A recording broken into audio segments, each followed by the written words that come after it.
Chandigarh mayor चुनाव में BJP की जीत हुई है। बीजेपी बनाम INDIA में बीजेपी के हाथ बड़ी कामयाबी हासिल हुई है। पहली बार आप और कांग्रेस के बीच अलायंस हुआ था, गठजोड़ हुआ था, जिसमें देखिए बीजेपी को एक बड़ी सफलता हासिल हुई है।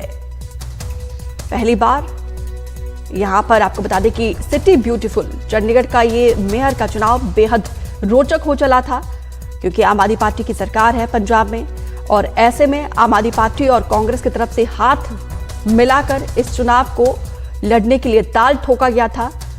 और हम सब जानते हैं बीजेपी उतनी मजबूत नहीं है पंजाब में, लेकिन इसके बावजूद चंडीगढ़ में बीजेपी की जीत होना बीजेपी के लिए एक बहुत बड़ी उनके प्लस पॉइंट में जाता है। ये पहली बार आपको बता दें कि आम आदमी पार्टी और कांग्रेस के बीच यहां पे गठजोड़ हुआ था। पहले चुनाव में ही INDIA की हार हुई है, तो मुश्किलें लगातार बढ़ती जा रही है इंडिया अलायंस की। एक और जहां एक के बाद एक तमाम दल छिटकते जा रहे हैं, तो वहीं इसी बीच यहां पे देखिए एक बड़ा सेटबैक कहीं ना कहीं इंडिया अलायंस को लगा है। मोहम्मद गजाली ज्यादा जानकारी के साथ जुड़े हैं। मोहम्मद, यहां पर देखिए पंजाब में आम आदमी पार्टी की सरकार है और मेयर के चुनाव के लिए आम आदमी पार्टी और कांग्रेस ने साथ वो आगे बढ़े थे, लेकिन यहां पे जीत हासिल हुई है बीजेपी के लिए। अरे इधर जी देखिए, फिलहाल जो जानकारी मिल रही है उससे यही पता लग रहा है कि बीजेपी के जो मेयर के कैंडिडेट या उम्मीदवार हैं वो जीत गए हैं, क्योंकि जहां तक आंकड़ों की बात की जाए तो आम आदमी पार्टी और कांग्रेस जो इंडिया अलायंस के लोग थे, इनके पास संख्या बल था 19 का मैजिक फिगर होता है जो आपको जीतने के लिए चाहिए होता है। 35 सदस्य हैं MC जो काउंसलर हैं कॉर्पोरेशन में, और एक सदस्य जो एक्स ऑफिशियो मेंबर होता है वो यहाँ की जो सांसद हैं वो हैं। तो टोटल 36 थे, उसमें से 19 मैजिक फिगर होता है मेयर बनने के लिए, लेकिन कांग्रेस और आम आदमी पार्टी के पास जो है 20 की संख्या थी। लेकिन संख्या होने के बावजूद भाजपा कैसे जीत गई, फिलहाल जो अनौपचारिक जानकारी मिल रही है उससे यही पता लग रहा है कि कई काउंसलर्स जो थे उनके वोट को इनवैलिड या नल एंड वॉइड डिक्लेयर कर दिया गया या कैंसिल कर दिया गया, जिसकी वजह से संख्या बल जो है वो इंडिया अलायंस गठबंधन की कम हो गई, बीजेपी की ज्यादा हो गई, और बीजेपी के जो उम्मीदवार हैं वो जीत गए हैं। तो कहीं ना कहीं बहुत बड़ा झटका जरूर कहेंगे, क्योंकि किसी न किसी तरह से बीजेपी जो है दोबारा से अपने उम्मीदवार को मेयर यहाँ पर जितवाने में सफल हुई है।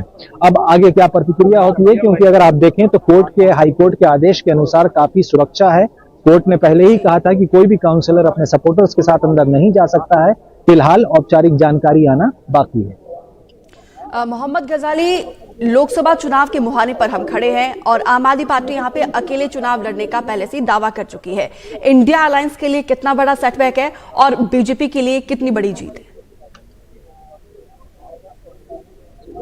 जी देखिए, ये अगर देखा जाए तो किसी भी एक चुनाव को दूसरे चुनाव से बिल्कुल कंपेयर करना सही नहीं होता है, हालांकि राजनीतिक पार्टियां करते हैं।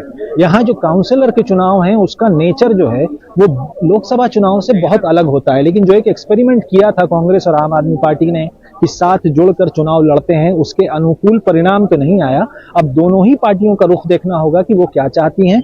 हालांकि पंजाब और हरियाणा दोनों में ही आम आदमी पार्टी के विचार अलग अलग हैं, क्योंकि हरियाणा में उनका कोई बहुत ज्यादा आधार या बहुत ज्यादा वोट शेयर पिछले चुनावों में नहीं मिला है। तो वहां पर उन्होंने कहा है कि लोकसभा चुनाव वो कांग्रेस के साथ या गठबंधन में रहकर लड़ेंगे। लेकिन पंजाब में क्योंकि आम आदमी पार्टी की सरकार है और काफी बहुमत से उनकी सरकार बनी थी, तो उनको अभी भी लगता है कि यहां पर वो अकेले अगर चुनाव लड़ेंगे तो लोकसभा में उनकी संख्या जो है वो बढ़ेगी। तो ये अलग अलग विचार आम आदमी पार्टी की है। वही हाल कांग्रेस का भी है कि कांग्रेस का जनाधार जो है हरियाणा में है, तो वहां पर भूपेंद्र सिंह हुड्डा बार बार कहते हैं कि कांग्रेस सक्षम है कि वो अकेले ही चुनाव लड़ सके, चाहे वो लोकसभा की हो या विधानसभा की हो। लेकिन पंजाब में कांग्रेस कहती है कि वो भी अकेले ही चुनाव लड़ना चाहेगी, क्योंकि यहाँ पर वो विपक्ष में 2-2.5 साल से है, और कहीं ना कहीं उनकी सियासत के लिए बिल्कुल ही सुइसाइडल माना जाएगा अगर वो आम आदमी पार्टी के साथ गठबंधन में चुनाव लड़ते हैं। तो तीनों ही क्षेत्र में चंडीगढ़ 1 लोकसभा सीट होती है,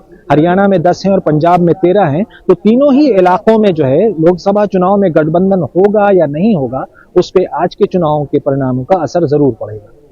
बिल्कुल, हालांकि हर एक दल काफी ज्यादा आश्वस्त है, कॉन्फिडेंट है, लेकिन कहीं ना कहीं बीजेपी को इस जीत के बाद साइकोलॉजिकल बढ़त मिल गई है। फिलहाल विस्तार से जानकारी साझा करने के लिए मोहम्मद आपका बहुत बहुत शुक्रिया।